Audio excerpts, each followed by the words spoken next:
नग्नजित जिनकी बेटी का नाम था सत्या देवी, राजा ने प्रतिज्ञा की मेरे 7 वरिष्ठ बैल हैं और इन बैलों को जो एक साथ नाथ देगा यानी बांध देगा नाक में, मैं उसी से अपने पुत्री की विवाह कर दूंगा। बड़े बड़े दिग्गज महाराज पहलवान आए, खूब बढ़िया 7-7 फीट 8-8 फीट की बढ़िया चमचमाती शरीर लेकर, लेकिन महाराज वो पहलवानी केवल वहीं तक रह गई। लड़ाई करने के लिए उत्सव तो बल होनी चाहिए, अन्यथा किसी से लड़ने की चेष्टा मत करो।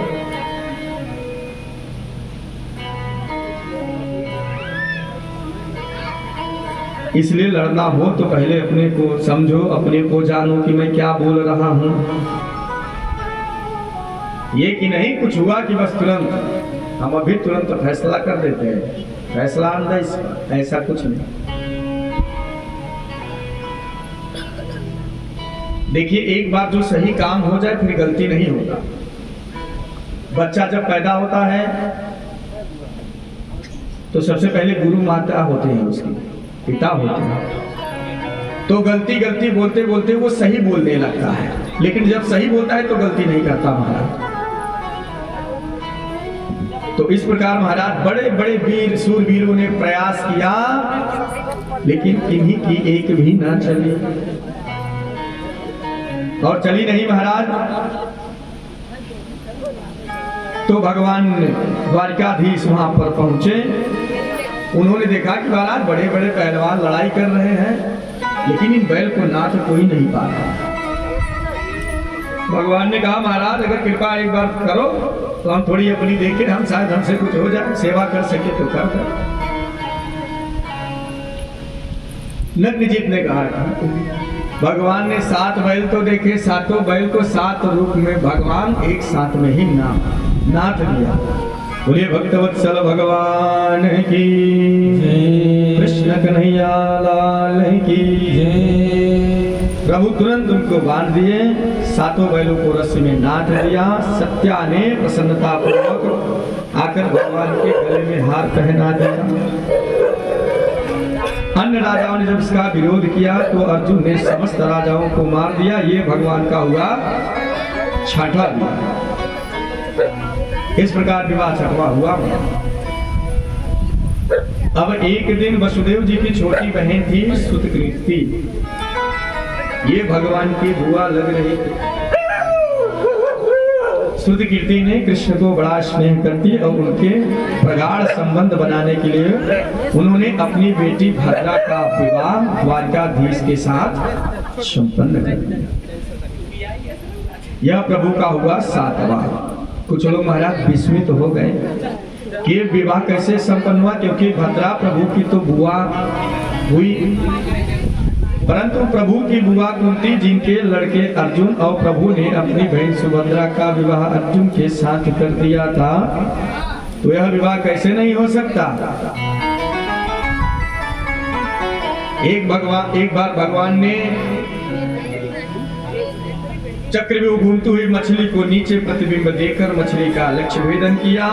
एक ही बार में लक्ष्य भेदन करके मद्र देश के राजा की कन्या लक्ष्मण का पारिग्रहण किया। इस प्रकार भगवान का यह हुआ 8वां विवाह। इसी प्रकार प्रभु के 8 विवाह अलग अलग हुए, लेकिन परीक्षित परंतु 16,101 ही दिन में, एक ही मुहूर्त में, एक ही जगह संपन्न हुआ। सुखदेव जी कहते हैं सुनो, प्रागज्योतिष का राजा भौमासुर का नाम दानव था। वैसे उसका नाम नरकासुर था, परंतु भूमि पुत्र होने के नाते भौमासुर वह कहलाता। इसने 20,000 राजकुमारियों के साथ विवाह करना संकल्प किया और भौमासुर जिस राजा जहां जाता महाराज युद्ध करता, जिस राजा को पराजित करता, उनके यहाँ जितनी कन्याएं रहती राजकुमारी सबको लेकर आता, कारागार में डाल देता। इस प्रकार हरण करते करते करते करते उनकी संख्या 16,100 तक पहुंच गई। भगवान को पता चला महाराज, तो सगार्यो गरुड़ारूढ़ा प्राज्ञो ज्योतिषपुरम जयो।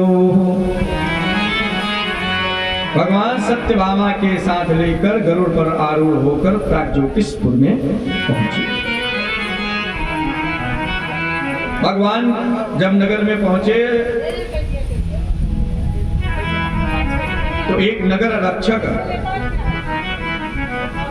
5 मुंह वाला एक मुर नामक का दैत्य भगवान पर झपटा। भगवान ने उसके पांचों के पांचों सिर काट दिया। तब से भगवान का एक नाम और पड़ गया। क्या?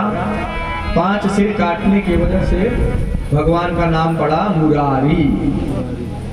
बोलिए मुरारी भगवान की जय। जब मुरारी का वध हुआ तो उसके पश्चात भौमासुर के साथ बड़ा भयंकर संग्राम हुआ। भौमासुर की सैन्य सहित भौमासुर का भगवान ने संहार किया। भूदेवी ने प्रकट होकर प्रभु की सुंदर स्तुति गाई और बंदी गृह में जाकर भगवान ने राजकन्याओं को बंधन से मुक्त किया।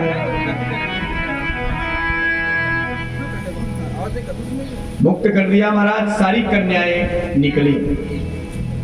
सभी लोगों ने भगवान को दंडवत प्रणाम किया। प्रणाम करने के बाद सिर झुका के खड़ी हो गई। भगवान ने कहा, देवी क्या हुआ? देवियां ने कहा, प्रभु आपने तो इस दैत्य से तो हमको छुटकारा दिला दिया, लेकिन हे प्रभु अब जैसे तैसे करके हरण करके लाया था, इसलिए अब हम जैसे देवियों से विवाह कौन करे महाराज? कहीं भी जाऊंगी महाराज सिर उठा के देख नहीं सकती। सब कहेंगे देखो इसको, इसके घर वालों ने, राजा ने मारा, मारने के बाद इसको हरण कर लेकर गया, पता नहीं क्या क्या करके आए। सोई महाराज अब इस अभागन से विवाह करेगा तो कौन करेगा? भगवान ने कहा, हे देवी, जिनके लिए सबके द्वार जब बंद हो जाते हैं तो हमारे द्वार प्रतिदिन हमेशा खुले रहते, जब चाहो तब प्रवेश कर जाओ। भगवान की जब ऐसी वाक्य सुनी जितनी देवियां थी, तुरंत भगवान को दंडवत किया। भगवान ने तथास्तु कहकर समस्त राजकुमारियों के एक ही मुहूर्त में विवाह संपन्न कर दिया। इस प्रकार परीक्षित भगवान के 16,108 विवाह हुए। कठरानी है बोले भक्तवत्सल भगवान की जय।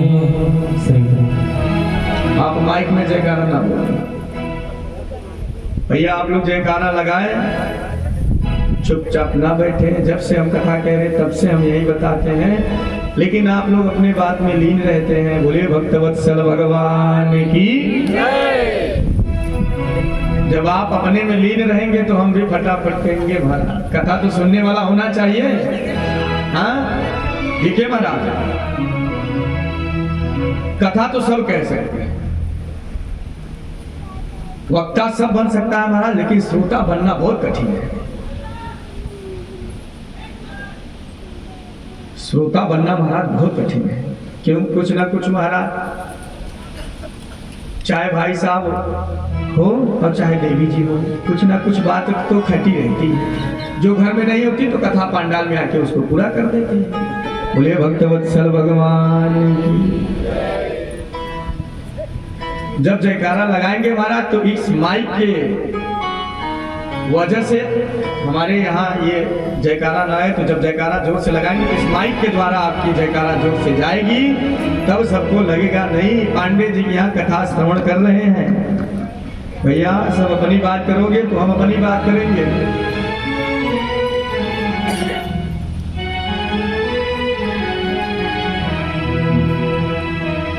आइए हम सब मिलकर एक भजन के माध्यम से सबकी जो नींद लगी हो उसको खोले, आगे की कथा चालू है। बोले भक्तवत्सल भगवान की जय। श्याम जैसा नगीना नहीं सारे जग की बजरिया में। श्याम जैसा नगीना नहीं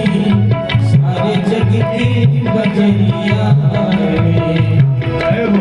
श्याम जैसा सभी लोग नगीना नहीं, सारे जग की बजरिया में श्याम जैसा नगीना नहीं, सारे जग की बजरिया में नीलमणि जड़ाऊंगी, नीलमणि जड़ाऊंगी, अपने मन की मुदरिया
भगवान के 16,108 कटरान में थी। परीक्षित जी ने प्रश्न किया, महाराज विवाह तो हुआ, सब देवी जी आए, लेकिन इसके आगे की कथा में थोड़ी पकड़ डालो महाराज। व्यास जी ने कहा कि कालांतर में प्रत्येक रानी से 10-10 बेटे हुए और एक बेटी हुई। परीक्षित हुए भगवान इतने बड़े परिवार में भगवान इतने सरलता से रहते कैसे थे? भगवान इतने बड़े, सोचिए 1-2 परिवार में हमारे यहाँ खटपिट हो जाती है। हाँ, 2-3 भाई हैं, 4 भाई हैं महाराज, पट्टा नहीं। भगवान इतने बड़े परिकर के सोलिए, एक 16,108 रानी, उसके बाद 10-10 बेटे, एक पुत्री, इतने बड़े परिकर के साथ भगवान बड़े सहजता से मुस्कुराते हुए अपना दिन व्यतीत कर रहे हैं। एक दिन प्रभु ने सोचा कि सारी पटरानियां देखते हैं, कोई हमसे रूठता क्यों नहीं, आज चलो देवी रुक्मणी जी को उठाया जाए। भगवान भैया कुछ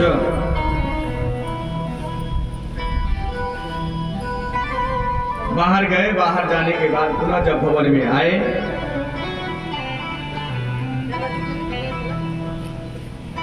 भगवान मुंह लटकाए बैठ गए।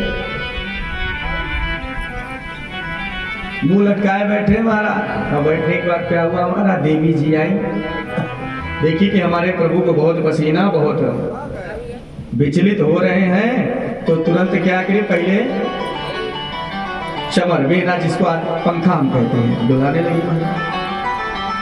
हरे नारायण, बड़ी पसीना हो रही, कहां से चले आए हमारा। और अगर कहीं आजकल के महापुरुष आते हैं, पसीने में आए, चाहे लड़ भिड़ के आए, देवी जी को क्या लेना देना। कहेंगे आए हैं तो पंखा चला के बैठे, इन्वर्टर तो घर में लगवा नहीं, तो हम तो खाली नहीं पंखा हाकेंगे। इस प्रकार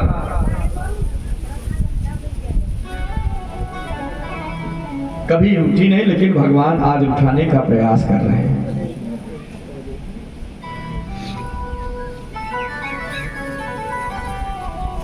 आज रुक्मिणी को थोड़ा भगवान ने जब देखा, तो भगवान ने कहा, ये बताओ देवी जी कि आपने हमको देखा क्या? भगवान तिरछी नजर से देख रहे हैं कि कहीं रुष्ट हो रही हैं कि नहीं, लेकिन देवी जी भी देख रही तिरछी नजर से कि कन्हैया कहां से बोलता है और कहां से चलता है। महाराज जी धन्यवाद।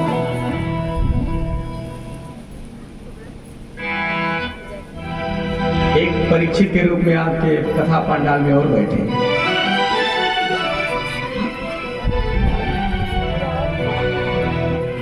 तो महाराज उन्होंने कहा, ये बताओ देवी जी,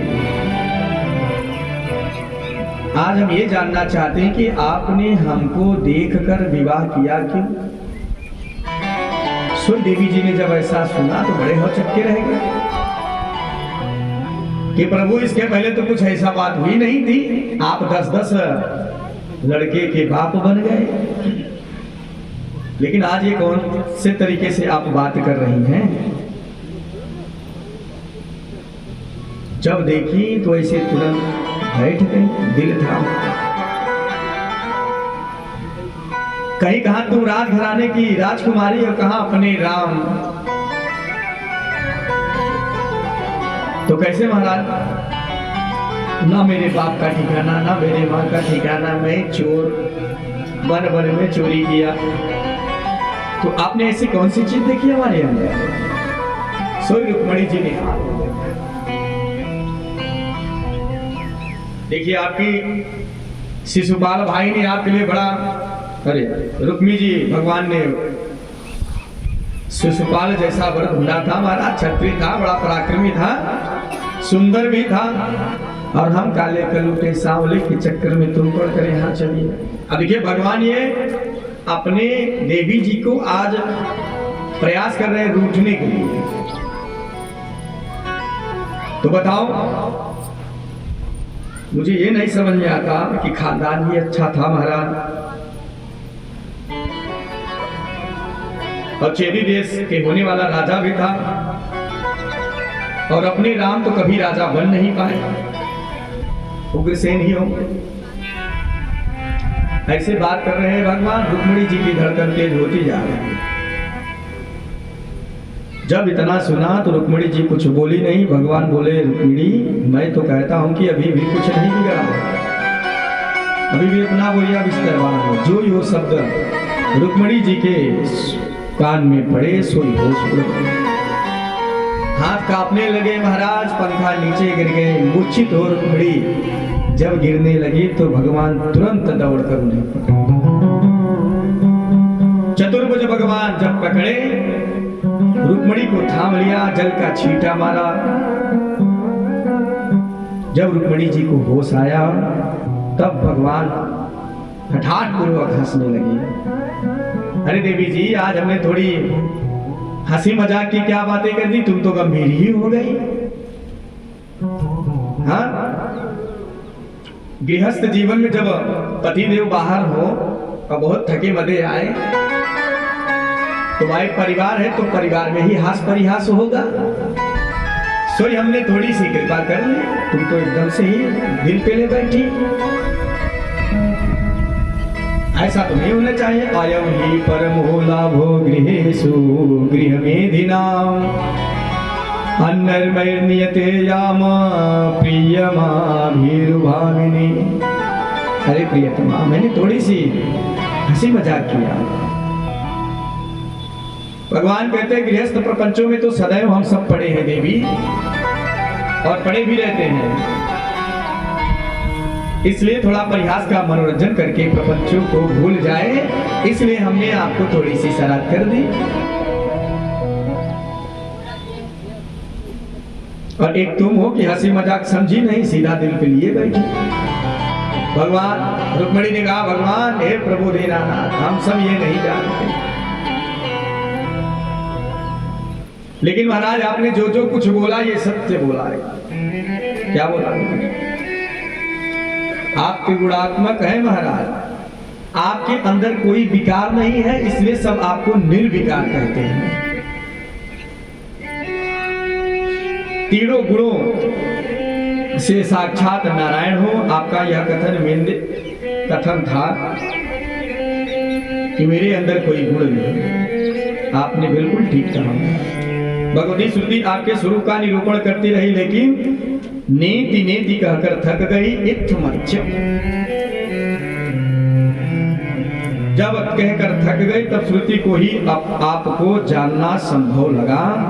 तो आपके माँ बाप का कोई जान पहचान नहीं पाया, तो इसलिए आपने ये कथन भी ठीक कहा महाराज कि हमारे पिताजी माता जी का कोई नाम पता नहीं। जब युद्ध हुआ महाराज, तो आप छोड़कर जाके समुद्र के अंदर बैठ गए, इसलिए रण छोड़ आपको सब लोगों ने कहा। तो इसलिए महाराज, जहां भक्तों की मन की गंदगियां जहां रहती हैं महाराज, वहां आप जाके तो बैठते नहीं। जहां साफ सुथरा देखी नहीं, घर देखा नहीं, सोई वहां अड्डा जमा के बैठ जाते हैं। बोले भक्तवत्सल भगवान की जय। भगवान जब किसी का हृदय साफ देखते हैं, सोई उन्हें कोई रोक नहीं पाता। मुंबई में कोई अगर बिल्डिंग ले महाराज, चाहे चाल मिले चाहे वो माड़ा मिले, बिल्डिंग मिले, लेकिन पूजन हवन करने के बाद ही वह प्रवेश करता है। साफ रहता है, इसलिए गंदगी रहे महाराज तो कोई नहीं जाएगा। तो इसलिए महाराज, आप उसी के हृदय में जाते हैं जिनका हृदय एकदम स्वच्छ, जिनके अंदर छल न हो, मोहि कपट छल छिद्र न भावा। आप कहते हैं कि छल कपट वाले हमसे दूर रहें, तो इसलिए महाराज आप वहां जाकर बैठ जाते हैं। जहां निर्मल जन्म मिले, सब सोई आप तुरंत पहुंच जाते हैं।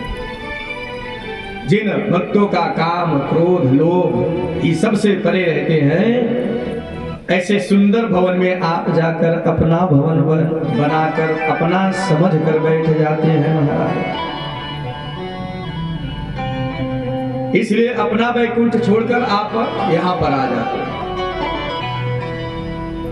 गोस्वामी तुलसीदास जी ने हनुमान चालीसा के राम जी के तो कहा है, पवन तनय संकट हरन मंगल मूर्ति रूप, और राम लखन सीता सहित हृदय बसं सुरभूप। अगर हनुमंत लाल जी हृदय में बैठ गए तो सीताराम जी महाराज लखन लाल जी के साथ पूरा दरबार आपके हृदय में ही आ जाता है। और जो घर महाराज साफ हो उसे घर नहीं कहते, उसको धाम कहते हैं। जगह महाराज लड़ाई झगड़े आदि से परे हो। अब मंदिर में कोई झगड़ा थोड़ी करता है महाराज। मंदिर में झगड़ा तभी होगा जब भीड़ ज्यादा होगा। हाँ? इसलिए भवन में गुरु चेला भी रहते तो बड़े सावधान होकर होते हैं। लेकिन आजकल के गुरु चेला गड़बड़ है महाराज। लोभी गुरु लालची चेला, और इनमें हरदम नरक में ठेली ठेला।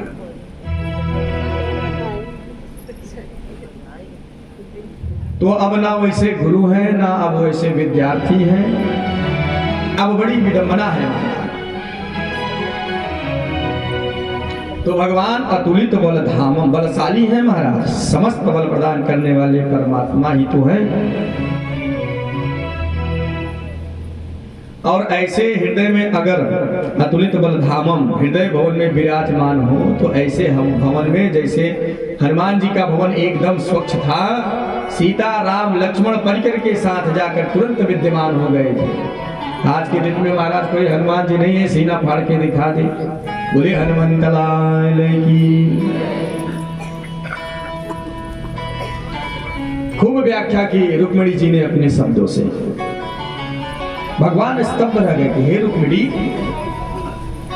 अगर आज मैंने ये परिहास न किया होता तुम इतनी बढ़िया तो मैं जान ही नहीं पाता।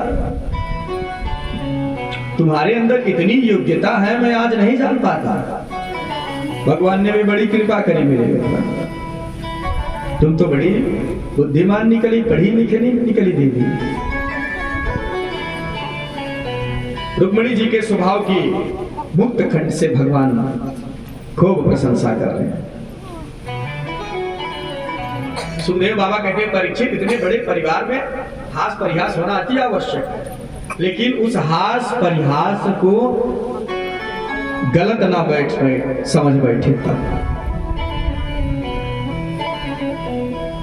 जीवन में कभी माधव यानी हमारे कन्हैया देखिए, तस्वीर भी रखिए तो इसमें भी मुस्कुराते हैं, तो कभी मुरझाया नहीं उनका चेहरा। जैसे बचपन में थोड़ी बड़े हो गए वैसे भी एकदम मुस्कुराते रहे। राम जी मर्यादा पुरुषोत्तम है, इसलिए वो अपने गद्दी पे बड़े संभल कर बैठते हैं, लेकिन ये थोड़े चंचल हैं। थोड़े नहीं, अभी तो बहुत ज्यादा चंचल है। तो चंचलता इनके अंदर महाराज कूट कूट के भरी है। हनुमान जी भी थे महाराज, वानर जाति के हैं। रामचंद्र जी ने कहा जाओ अपने मैया का पता लगाओ। हनुमान जी ने कहा महाराज मैं वहां तो गया, लेकिन इसमें मेरी कोई शक्ति नहीं थी, मेरा इसमें कुछ नहीं था। तो भगवान ने कहा था कि स्वर्ण मुद्रिका है, अब देवी जी तो पहचान नहीं पाएंगे, इसलिए अगर जब ये देंगे तो पहचान जाएंगे। तो भगवान ये जो मुद्रिका आपने सोने की दी, यही मेरी जहाज बन गई और बिना पेट्रोल डीजल के हम वहां तक पहुंच गए। और हम आप 2-4 मेहनत क्या कर देते हैं महाराज, तुरंत गाने लगते, अरे हमने तो ये काम कर दिया। इतने बड़े हनुमान जी काम कर रहे हैं लेकिन अपना नाम नहीं ले रहे हैं। भगवान ने कहा ये बताओ तुमने लंका भी जलाई थी, मैंने तो एक आदेश दिया था लंका जलाने के लिए, तो नहीं कहा था, आपने लंका जला के क्यों आया? भगवान ने कहा, हनुमान जी ने सोचा महाराज हमारी परीक्षा तो बड़ी तगड़ी हो रही है, भाई इंटर का बीए का हो तो ठीक है, आईएएस पीसीएस की परीक्षा बड़ा टफ होता है। सो हनुमान जी गए, महाराज आपने एक मुद्रिका दी थी तो देने के लिए तो आपने इंतजाम कर दिया, हम चले गए महाराज उस पार, लेकिन आने के लिए महाराज क्या हुआ? तो चूड़ा मणि उतार सब दी, मैया ने चूड़ा मणि जो उतार के दी महाराज, उसी से हम इस पार आ गए। रही बात महाराज लंका जलाने की, तो महाराज कभी कभी भगवान से भी गलती हो जाता है। जैसे अब किसी को आपने भेजा जाओ चाय पत्ती लेकर आओ, बाद में पता चला घर में चीनी भी नहीं है, तो आपने किसी दूसरे के माध्यम से कहा ना, अब चाहे जो हो तो लेकिन राजा का ही बात हुआ, तो उसने कहा महाराज जी ने कहा है कि चीनी भी लेके आओ महाराज। अच्छा ठीक है आप चलो मैं लेके आता हूं। तो तर पल्लव में रहा लुकाई, महाराज जो वृक्ष था वह वृक्ष के ऊपर हम बैठे थे, तो एक राक्षसी आई महाराज अपने गणों के साथ आई और उसने कहा कि सीता मैया से कही कि मैंने देखा कि एक वानर लंका जा